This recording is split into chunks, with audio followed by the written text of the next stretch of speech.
Good morning, everybody. This is Michael Latham with a Realize podcast. I have my friend Cora here talking with me about some of the ministries that she's doing. How are you doing today, Cora? I'm doing well, thank you. How are you? I'm doing well. Thank you for asking.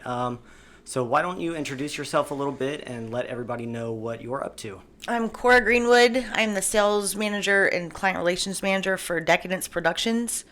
I also have an outreach called A Cry in the Dark.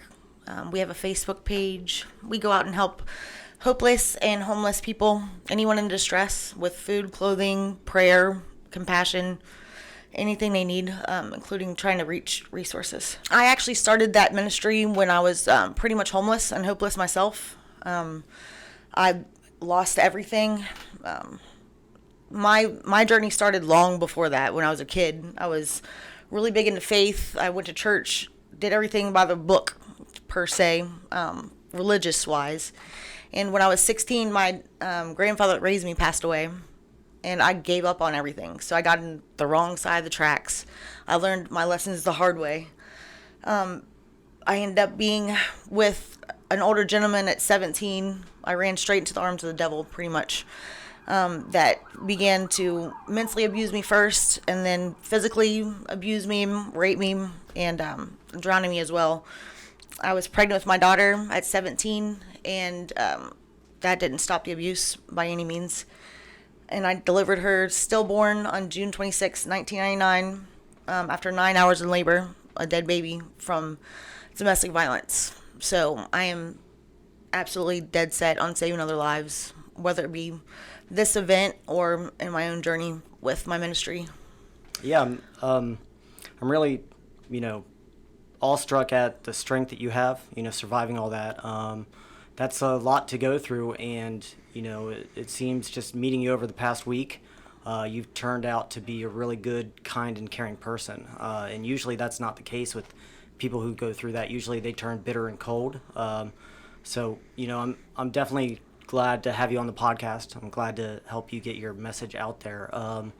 Now, what is it like going through that, and how did you not turn into a bitter person? I mean, what led to you, kind of having the idea of having an outreach for other people? Honestly, I had dark thoughts also. I wanted to die.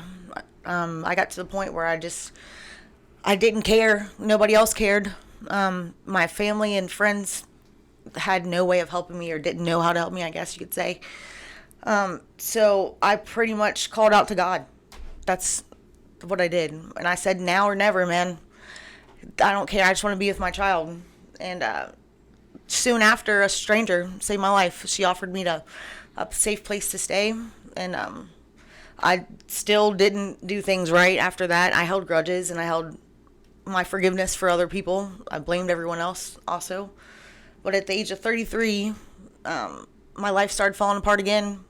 And I called out again, and he answered very swiftly and said, I'm going to show you what I'm really about: grace and love. And whatever you've been through, I'm going to take that and I'm going to touch other people's lives with it. I'm going to use you as an example of my mercy and grace. That's what he's done, for sure. My outreach began when I was homeless. I had nowhere to go, really. Nobody thought I had changed. And I got the memo from God pretty much that I needed to do an outreach. And I said, how am I going to do that? I'm homeless. I have no resources barely. All I have is faith. And he's brought me out of all those fires, for sure, to be able to help other people. I started just going out doing what I know, just talking to people. People need love and compassion. That's what we're lacking. That's why this world's so dark and evil. If everybody just cared about one another, it'd be a whole better place. So I just went out and I sought people out. They didn't come asking me. I would stop at the right place at the right time, and just whatever I had in my car. Some girl's cold, I give her a jacket. Mm-hmm. Anything, a Bible, a book, prayer. I mean, that's what is going to change the world, is us.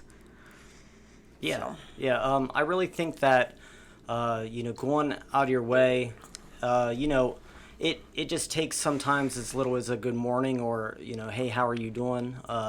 To someone that you don't know, to change their whole day. Words are power. Yeah, either sure. Good or bad. And so's love. Love's the biggest weapon in the world. Think about it. Yeah.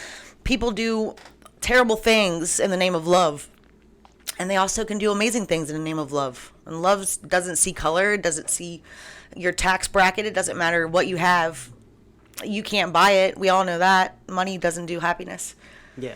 But if you just sit down and talk to someone and show them somebody cares, you can really save someone's life. That's the biggest testimony I have. Not just my own testimony in life and how things can change, but just hearing people say, just because you talked to me and you were being real, you talked me down off the ledge.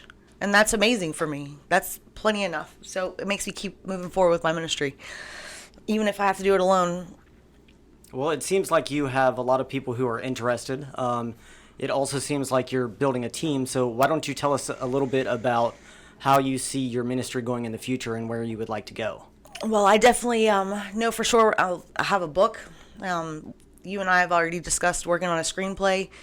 I actually got that same prophecy per se at 33 when all this started. My whole life changed.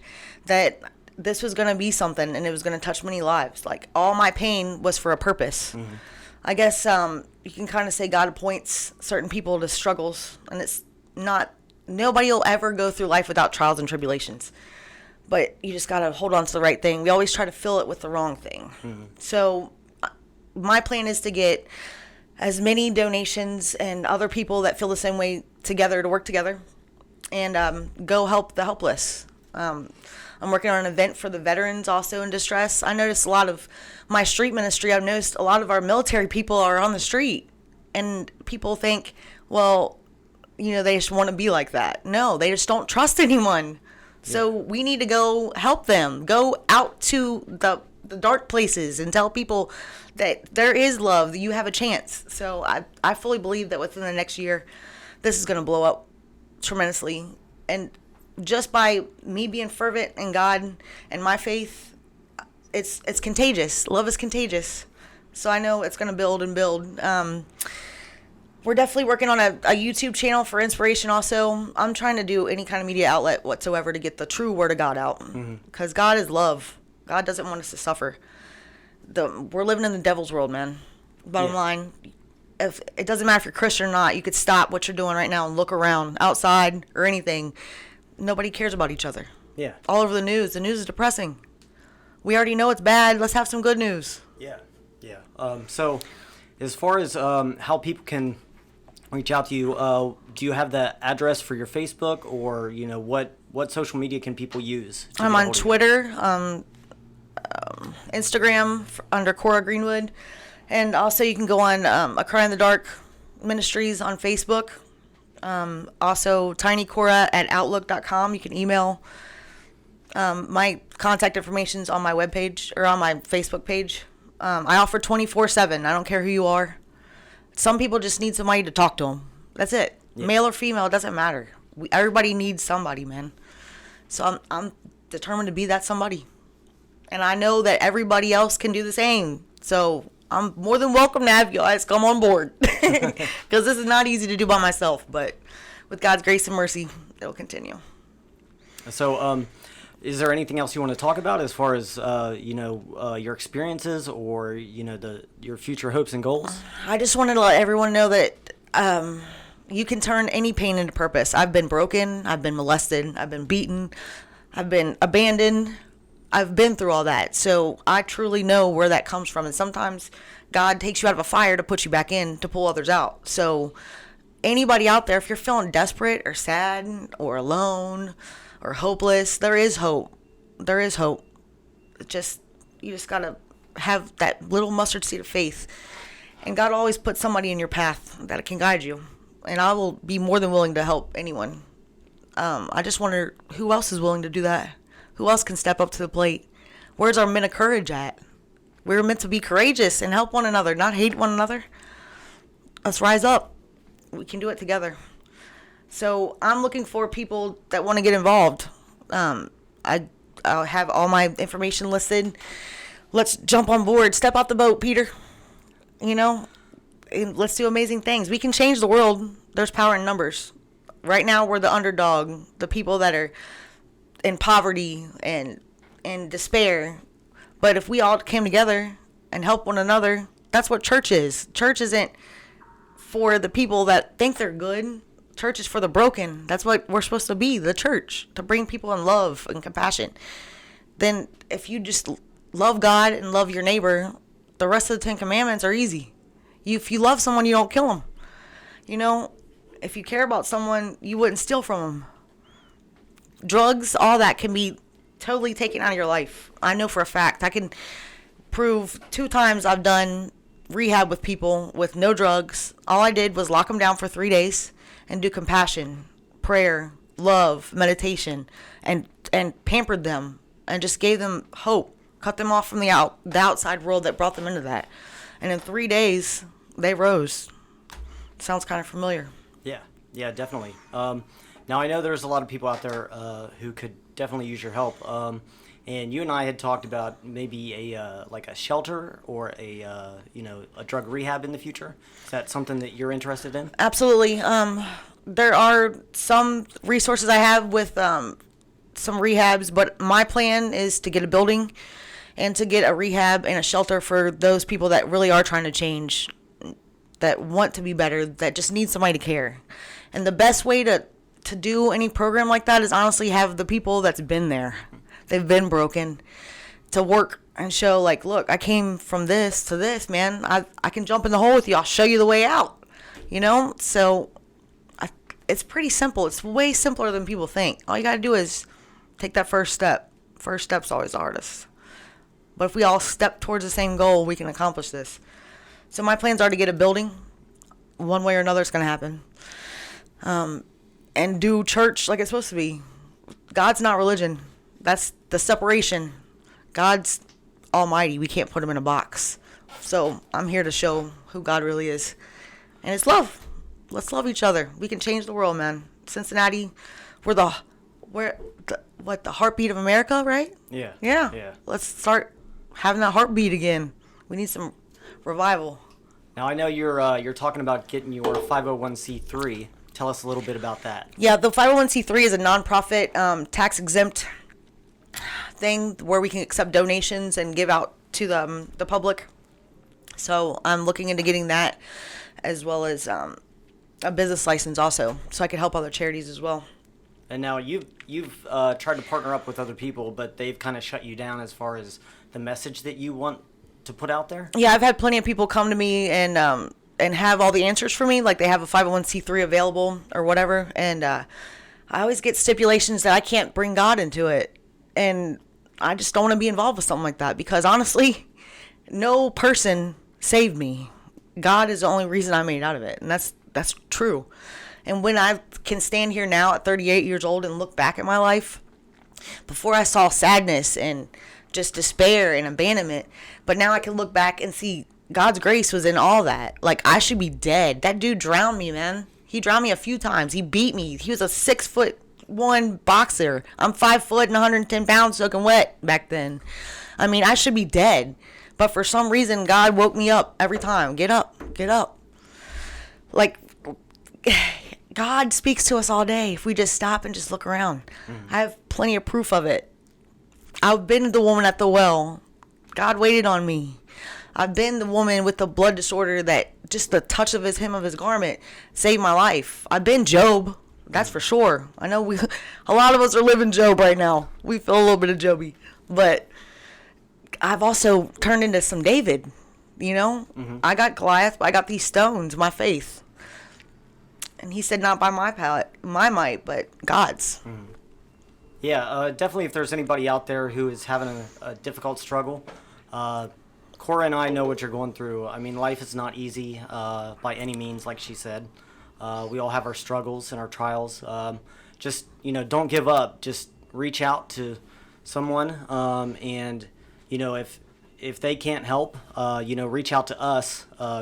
Cora provided her information. Why don't you go ahead and do that one more time? You can reach me at Facebook under Cora Ellis Greenwood. That's my personal page. Also, A Cry in the Dark Ministries on Facebook. Also, tinycora@outlook.com. And you can also reach me via telephone, 513-429-6166. And I just want to mention, there's 3 6s in my number. But I also want to mention, there's that one breaking those 6s up. So let's be that one to break those 6s up. And, if you can't get a hold of her, I'll go ahead and put my personal number out there. It's 513-903-8550. I definitely don't have all the resources that Cora does, but I can point you in the right direction. And if you need somebody to talk to, I'm definitely there. If you need help, don't give up. Reach out. That's something that I've learned over the past week, is that there's always somebody there who wants to help you. You don't have to go through whatever you're going through alone. Absolutely. There's always something. There's some kind of resource. And I get it. I didn't, like, when I was broken, I didn't want to go to the homeless shelter. I was ashamed. I didn't want to go get welfare and get food stamps. I was ashamed. I was like, I shouldn't be like this. I'm perfectly able to do what I need to do. So I've been there. I understand you don't want general help. I've been there, dude. But just look, there's people out here that will help you. Look for someone that's been there. That's the best advice you could ever get, is someone that's been through your fire and can tell you exactly how to get out of it. And there's plenty of us that have a story. Your story can save someone's life, and I'm determined to make sure mine does. My daughter did not die in vain. She died for a purpose, and it's to save hundreds, if not thousands of people. I believe that fully, that I did not go through this for nothing. So if I could save one person, one child, one woman, one man, that's good enough for me. But it doesn't have to stop there. We can all do our part. Well, I don't know if you have anything else to add. I would say in closing, like I said before, reach out. You're not alone, and I sincerely want you to know that. Everybody goes through struggles. There's a lot of people out there that can relate, and if you need help, like I said, there's resources. Just don't be afraid. Take that step.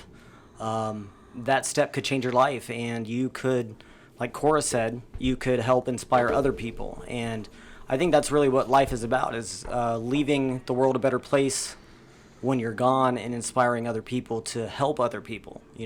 The world is lacking in love, and that's one thing that we need desperately, So just reach out. Love is sacrifice.